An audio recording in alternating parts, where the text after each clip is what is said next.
Odotan hauskaa iltaa.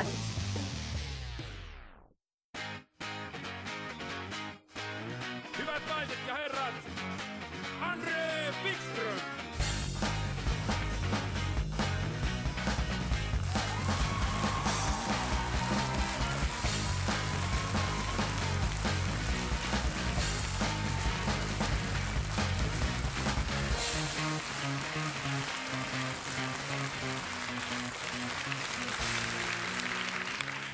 No niin, kiitos. Kiitos ja tervetuloa. Mahtavaa, että olette päässeet tulemaan. Siis kuvataan DVDtä ja wow, mä silleen ja toivottavasti siellä on myös hyvä fiilis. Tämän DVDn nimi on Andre Wikström, ensimmäinen jäähyväiskeikka. Ja mä oon vasta 30, että mä ajattelin, että mä ehdin tehdä näitä paljon, joten se on niin kuin hyvä aloittaa joskus. Ja nyt mä aloitan. Tää on mun eka jäähyväiskeikka. Ja itse asiassa tämä nyt ei ole silleen jäähyväiskeikka, se on enemmänkin näille jutuille jäähyväiskeikka, koska nyt kun näistä tehdään DVD, niin nythän näitä ei voi käyttää sitten missään enää ja tälleen. Joten sen takia. Joo, mutta ihan aluksi mä haluan tietysti sanoa, varmaan moni tietää, mutta jos ehkä voi olla, että joku ei tiedä, niin mä oon suomenruotsalainen ja mä haluan vaan sanoa sen aluksi aina sen takia, että koska mä tuun mokaamaan siis hirveästi sanojen kanssa. Ne menee ristiin ja sanamuodot menee ihan miten sattuu. Ja jos on väsynyt, niin sitten ei löydä ollenkaan sanoja yhtäkkiä. Sä oot vaan silleen, mikä on se pieni karvanen, joka haukkuu? Se, koira. Niin, koira, kyllä, se on hauska eläin. Ja ne on tosi erilainen kuin kissat ja siitä voi tehdä paljon hauskaa. Ja miehet ja naiset, ne on erilaisia myös. Ja no niin, kuitenkin. Nyt vaan. Ja yhtäkkiä vaan, kun on tälleen ja sitten yhtäkkiä ei löydä sanoja, niin yhtäkkiä muuttuu vaan Wenzel Hagelstamiksi. Yhtäkkiä sä oot vaan, jaa, mitä sinulla mukana on? Jaha, Alvar Aallon pallit. Jaahas, mitä sä voi? Hienosti on pidetty pallit, kyllä, että ne on hyvässä kunnossa nämä pallit, ei. Siitä on aikaa, kun on nähnyt näin sileet pallit, pakko sanoa. Ne on ollut sitten jossain jemmassa. Minulla oli aikoinaan myös sileet pallit, mutta nämä on sellaiset pallit, että kyllä nyt heikottaa jo, kyllä. Ja mitä sä haluat näistä? Mitä sä luulet? Sä saat 50 € sä saat niistä. Joo, yes, boxpallinama, joo. Ja noin, kuitenkin. Mutta se on silleen, tämä on niin historiallinen hetki myös silleen, että mä oon tehnyt siis stand-upia 11 vuotta ja vieläkään se ei toimi. Ja ainakin täällä Suomessa, että vieläkin tulee ihmisiä mulle silleen, että stand-up ei toimi Suomessa.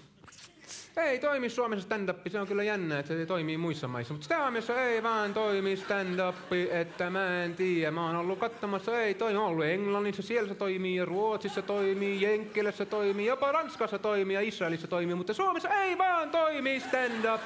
Mä en tiedä, joku kielellinen juttu sitten tai jotain, vaan se ei ole hauskaa suomeksi, vaan se on jännää.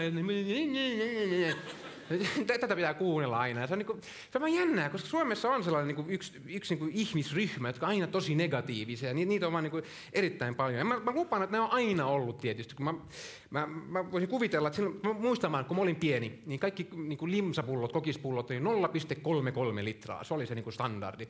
Ja nykyään se on puoli litraa. Se on mistä kun ostaa kokiksen. Niin mä lupaan, kun joku sai sen idean, mitä jos 0,5 litran kokis, niin varmaan oli joku sille 0,5 litraa! Kukaan pystyy juomaan sellaisia määriä. Se on 0,33, näin paljon pystyy ihminen juomaan 0,5 litraa ja aina näin paljon yli pitää kaataa pois sitten. 0,5 litraa kokista, tulee vaan diabetes ja sokeritauti. Sä oot hullu. Mä muistan, kun mä aloin juomaan kaljaa, niin silloin ei ollut näitä six-pack-juttuja, nämä pahvijutut, niin mä lupaan, että kun joku sai sen idean, mitä on sellainen kuin six-pack, että pistetään pahvia 6 olutpullon ympäri, että helppo kantaa, niin varmaan joku silleen, pahvia oluiden, niin kukaan haluaa olutta silleen, ne haluaa muovipussin ja kili, yksi voi mennä rikki. Hullu! Ja sitten joku sai sen mäyräkoira-idean, 12 olutta! Ei kukaan pysty juomaan sellaisia määriä, tulee vaan diabetes ja sokeritauti. Hullu ihminen. Ja varmaan kun joku sai sen idean, mitä on sellainen ehkäisypilleri? Ehkäisypilleri! Ei kukaan halua naida ilman kondomia. Tulee vaan...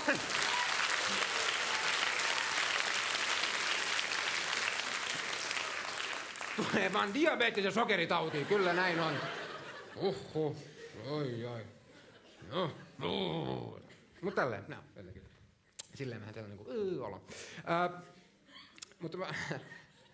Mutta mä kysyin vielä, onko täällä oikeasti niinku vanhoja ihmisiä? Siis niinku vanhoja. Tässä on niinku niin nuoria. Ei, sä oot onko tää niinku ihan vanha? Silleen niinku, nyt mä puhun niinku vanha. Silleen niinku, tää voi olla viimeinen kesä. Silleen niinku oikein. Silleen niinku oikee, ei. Ne ei varmaan jaksanut tulla. Ei, mutta ne, jotka nyt sitten niin vähän vanhempia, niin oliko asiat ennen paremmin? Mun mielestä jotkut asiat oli paremmin ennen. Ja ainakin yksi asia, mitä mä oon miettinyt, siis kun mä olin ala-asteella, niin kaikki pystyi juomaan maitoa. Ja tänä päivänä sillä pystyt sä juomaan maitoa? Mistä planeetalta sä oot kotoisin? Mä en kukaan pystyisi juomaan maitoa. Jos mä juon maitoa, niin... En mä pysty. Se on niinku hulluutta, niinku, että ihmiset pystyy juomaan maitoa enää. Ja niinku, leipä on kanssa joku sellainen, leipä, pystytkö sä syömään leipää? Ei, mulla on keliakia, en mä pysty syömään leipää. Jos mä syön, niin... Se on niinku hulluutta, jotenkin kamalaa. Pahin kaikista, mä luin nyt lehdestä, on tää sähköallergia, joka silleen... Haloo, niinku mitään rangaistus oikeesti, sähköallergia. Sä tuut johonkin pimeeseen huoneeseen, pistät valot päälle.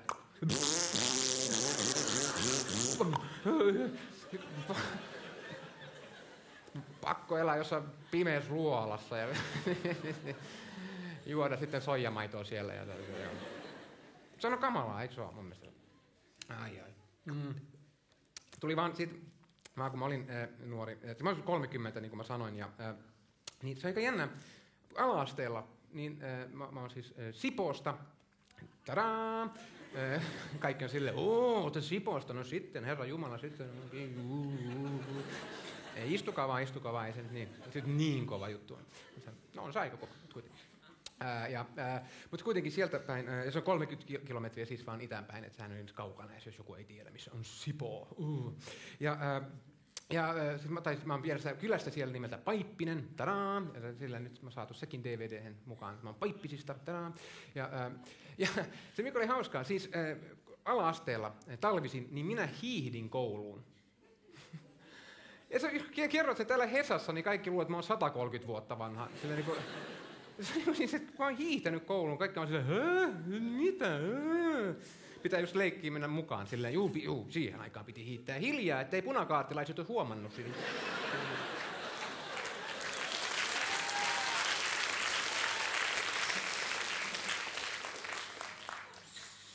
Mannerheim.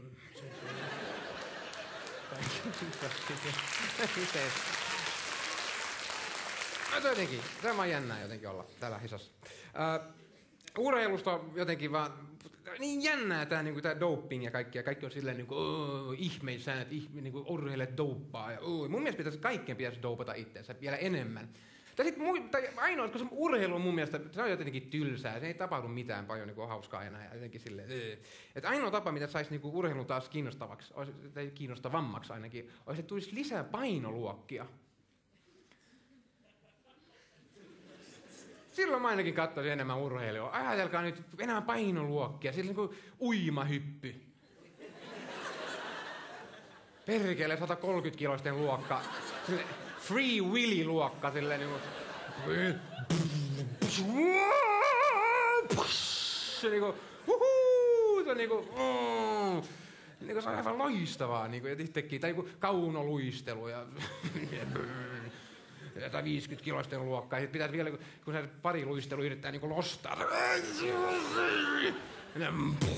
on niinku mahtavaa katsoa, tai mäkihyppy 160-kiloisten luokkaa, mahtavaa kyllä.